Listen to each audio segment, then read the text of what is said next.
Normal سی بات تھی یہ پوچھنا کہ آج کا اسکور کیا ہے. یہ اس زمانے کا سب سے صحافیوں کے درمیان یہ ایک سب سے ہلا دینے والا اور نارمل جملہ. آج کا اسکور کیا ہے؟ ٹھیک ہے نہیں تو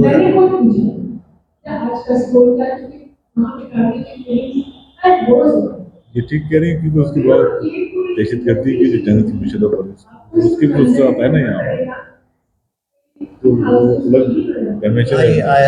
میں آپ سے ایگری کرتا ہوں, آپ کی بات بالکل صحیح ہوگی.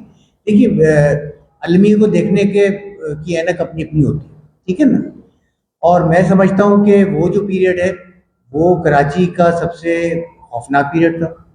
میری رائے ہو, آئی میں بھی رہوں, لیکن کیونکہ اس کی وجہ ایک اور بھی تھی. وجہ یہ تھی کہ اس وقت میرا خیال ہے 92 کے بعد زیادہ ایک صورتحال خراب ہوئی. ہمارے ایک دوست بھی یہاں موجود ہیں جو اس کے چشمدید گواہ رہے ہیں, اس میں مبتلا رہے ہیں, انہوں نے بہت سخت وقت بھی دیکھا ہے. تو وہ جو پیریڈ تھا اس میں ایک تو یہ تھا, دو معاملے تھے. ایک تو تھا کہ مختلف لسانی اکائیاں ایک دوسرے کو فنا کرنے کی پروگرام بناتی تھی. ایک بات تو یہ تھی. اچھا یہ تو یہ ہے کہ بھئی پٹھان نظر آ گیا تو پٹھان کو مارنا ہے, وہ بیچارہ جوتے گانٹنے والا ہے تو مار دیا گیا. اس کے ساتھ جو دوسری چیز تھی وہ تھی اندھی گولی. It had nothing to do with لسانی معاملہ. وہ کیا تھا کہ اگر صبح سے اور دوپہر تک کوئی بڑی واردات نہیں ہوئی ہے تو رات تک اسکور 15 یا 20 پہ پہنچانا ہے, تو شام تک جو ہے جو بھی آ جائے ضرور, اپنا ہی کیوں نہ آ جائے ضرور. اچھا پھر اس میں ایک اور بھی بات ہے, میں آپ یہ بہت ہی موضوع بہت پریشان کن ہے, اور پریشان کن ہونے کے ساتھ یہ ایسا موضوع ہے جس پہ تقریباً 25-30 سال تک ہم بات کرنے کے قابل بھی نہیں تھے. ہم یہ کہنے کے قابل بھی نہیں تھے کہ قاتل کون ہے. ہم یہ کہنے کے بھی قابل بھی نہیں تھے کہ ہمارے بچوں کو کس نے برباد کیا. اور ایک خوف, گلی گلی خوف تھا. اور وہ جو پیریڈ ہے وہ جیسے ہر آدمی کا ایک پیریڈ ہوتا ہے. مثال کے طور پہ میرے لیے صحافی کے طور پہ سب سے جو کیا کہنا چاہیے انکمفرٹیبل ہونے کا پیریڈ جو تھا وہ یہ نہیں تھا, وہ دوسرا تھا. وہ تھا جب ضیاء الحق نے سینسر نافذ کیا تو ہم رات کو 2 بجے اپنے اخبار کی کاپی, ہم بالکل نئے نئے صحافت میں آئے تھے, کاپی لے کے اور انفارمیشن ڈپارٹمنٹ جاتے تھے جہاں پہ کاپی ایسے پھیلا دی جاتی تھی. انفارمیشن آفیسر اس کو پڑھتے تھے اور اس میں سے کہتے تھے یہ خبر جو ہے یہ تو اکھاڑ دیں, وہ اکھاڑ دیتے, نکال دی, یہ والی بھی ہٹا دیں, یہ بھی ہٹا دیں. صبح جب اخبار چھپتا تھا تو وہ خالی جگہ ہوتی. یہ پہلا مرحلہ. میں آپ کو اس شہر کی تکلیف بتا رہا ہوں جو بیان بھی نہیں کی. جب وہ سلسلہ چلتا رہا تو یہ صلاح الدین صاحب جسارت کے ایڈیٹر تھے, ان کے اداریے پورے نکال دیے گئے. تو وہ لکھتے ہی ایسے تھے کہ نکلنا ہی تھا اس کو. تو وہ جگہ خالی جانے لگی تو لوگوں کو پہلے تو یہ شبہ ہوتا تھا ابتدا میں کہ کوئی پرنٹنگ کی فالٹ ہے, یہ اتنی سی جگہ رہ گئی ہے, یہ چھپا نہیں ہے. عام آدمی یہ سمجھتا. آہستہ آہستہ لوگوں کو سمجھ میں آنے لگا کہ یہ تو گڑبڑ ہے کوئی, یار یہ تو غائب ہے چیز. اس کے بعد یہ آرڈر آیا جو میں صحافت کے سب سے ٹف وقت دیکھا میری زندگی کا, اس سے پہلے بھی لوگوں نے دیکھا, کہ انہوں نے کہا کہ صاحب یہ جو خالی جگہ ہے نا اس کو بھرنا بھی. رات کے 2 بجے ہم بے ضرر خبروں کی ایک ڈھیری کتابت شدہ, ہاتھ سے کتابت ہوتی تھی اس زمانے میں, وہ 4, 6, 8, 10 خبریں لے کے جاتے تھے ساتھ, کہ جب خبر نکلے گی اور جگہ خالی ہوگی تو اس کو پر کر دیا جائے گا. یہ تھا دوسرا مرحلہ. تیسرا مرحلہ اس سے بھی ہولناک تھا. تیسرا مرحلہ یہ تھا کہ آج سے سینسر ہو گیا ختم, اب آپ ذمہ دار ہیں. ایک خبر بھی غلط چھپی تو ڈکلیریشن کینسل ہو جائے گا. ڈکلیریشن کینسل ہو جائے گا. اس زمانے میں ڈکلیریشن نہیں ملتے تھے. تو وہ تھا سیلف سینسر کا زمانہ. یہ ایک صحافی کے لیے اور مطلب پوری صحافت کے لیے ایسا مرحلہ تھا کہ وہ لاہور میں بھی ہو رہا تھا, وہ پنڈی میں بھی ہو رہا تھا, لیکن اس نے صحافیوں کی ایک پوری نسل کو, جس میں میں بھی شامل ہوں, بزدل, خوف زدہ اور آنکھیں بند کر دینے والا بنا دیا. تو یہ مختلف پیریڈز ہیں اس کے, کراچی میں اور دوسرے شہروں میں بھی, کہ کیسے کیسے حالات گزرے ہیں. صحافی کے طور پہ یہ میرے لیے سب سے زیادہ تھا. ظاہر ہے دوسرا تھا انسانی جانے گئی ایک پیریڈ پورا ایسا تھا, وہ سب سے زیادہ تھا. مطلب وہ پیریڈز ہیں مختلف. اور میں آپ کو ایماندار, میں نے 2008 میں جب میں 50 سال کی عمر کا ہوا تو میں نے صحافت چھوڑا. میں تائب ہو گیا صحافت سے. میں نے صحافت کا رخ نہیں کیا اس کے بعد, 2008 کے بعد. تو میرا جو پیریڈ ہے اس کا سب سے تلخ تجربہ جو بھی میں بیان کرتا ہوں وہ میں اپنے پیریڈ کا کرتا ہوں. تو ایز آئی سے آئی مے بی رانگ, لیکن میرے لیے وہی. مجھے لگتا ہے کہ آج کا جو پیریڈ ہے نا اس سے بھی زیادہ ہے. جی مجھے بھی اس لگتا ہے. وقت شاید صحافیوں کا ہوتا ہے اور عام لوگوں کا ہے کہ اگر آپ کسی ایک یونیفارم والے انسان کو اگر کچھ بھی کہتے ہیں کہیں بھی کہتے ہیں, اس روپ سے کہتے ہیں کہیں بھی کہتے ہیں, تو وہ بھی نظر نہیں آئے گا. دیکھیے I sympathize with you, but my sympathies are not so much for you as they are for us going now. Lines پر ایک دو افسانے کے وہ کہہ رہے تھے. اچھا ٹائٹل کی تو ایک ہی افسانے کی میں پڑھ دیتا ہوں, اور جو آپ نے بات کہی کہ جو ایک سطح سے تو خیر مطلب آپ اوپننگ اس کی جو بھی پوری اوپننگ ہے. اچھا ایک افسانہ ہے کیک اور کتے, جو اس کتاب کا پہلا افسانہ ہے. اور جو آپ نے بات کہی کہ المیہ ابھی بھی جاری ہے, اور المیہ جو ہے 90 کے بعد 2010-12 میں بھی تھا, تو یہ اسی سے ہے. تو اس کا آغاز کچھ یوں ہوتا ہے کہ پستول اتنی نزدیک سے چلائی گئی کہ فضل خان کا چہرہ مسخ ہو گیا. صابر آفریدی اس بغیر فضل خان کے عین پیچھے کھڑا تھا. وہ چلتے چلتے نسوار لگانے کو کچھ دیر کو رکا, اور اس ایک فیصلے نے اس کی زندگی بدل دی. فائر کی آواز حملہ کرتے باغ کی دہاڑ جیسی تھی, جسے صابر اپنے گاؤں میں سن چکا تھا. اپنی گردن میں اترتی آگ اور قمیص پر خون کے دھبے دیکھ کر صابر کو یقین ہو چلا کہ گولی اسے ہی لگی ہے. اس پر صابر نے اپنے گاؤں میں بہتے اس دریا کو یاد کیا جو سوکھ گیا تھا. یہ اسی کہانی کا حصہ ہے جو جس کا ذکر آپ کر رہی ہیں. اور ایک افسانہ ہے اسٹریٹ لائٹ کے نیچے کھڑی عورت. وہ اکثر رات گئے اسٹریٹ لائٹ کے نیچے کھڑی دکھائی دیتی. رات 11 بجے میری شفٹ ختم ہوتی. جب میں دفتر سے باہر نکلتا تو فضا میں خاموشی کا خفیف سا شور ہوتا. وہ سیدھا عمارتوں کی اوپری منزلوں سے بے نام آوازیں سنائی دیتی. پیڑ خاموش ہوتے اور تاریکی میں مصنوعی روشنی اپنی موجودگی کا احساس دلا رہی ہوتی. جب میں آئی چندی گڑھ روڈ سے آرٹس کونسل کی سمت مڑتا تب ایک اسٹریٹ لائٹ کے نیچے وہ عورت موجود ہوتی, منتظر اور خوفزدہ, برقعے میں ڈھکی ہوئی مگر نیا, ہونٹوں پر تاریک رات سی لپسٹک اور آنکھوں میں شب سی مٹتی ہوئی روشنی. اچھا اقبال میں اس میں ایک چیز آپ نے ایک سوال تھوڑا سا میں ایڈ کرنا چاہ رہا تھا. اقبال کی جو پہلا ناول آیا تھا اس کا انہوں نے جو انتصاب لکھا تھا اس میں آپ نے لکھا تھا کہ کراچی جو ایک دن اپنی رات سے جی اٹھے گا. لیکن اس کتاب میں آپ لکھتے ہیں کہ موت کے نام جو شہر کے رگوں پہ میں سر آ رہی ہے. اچھا یہ بات ہے کہ جب 7 سال پہلے میرا پہلی کتاب آئی تھی اس کا انتصاب تھا کراچی کے نام. مجھے لگا تھا جیسے ہی کہتا تھا اپنی رات سے جی اٹھتا ہے, مگر 7 سال میں مجھے عقل آ گئی اور مجھے احساس ہوا کہ میں غلط تھا. تو اب مجھے لگا کہ میں غلط تھا. یہ امکان شہر کے پاس نہیں ہے کہ وہ اپنی رات سے جی اٹھے. میرے خیال میں یہ پد پر مر رہا ہے, اس کے ساتھ میں بھی مر رہا ہوں, اور میری کہانیاں بھی اسی مرد کا اظہار ہے.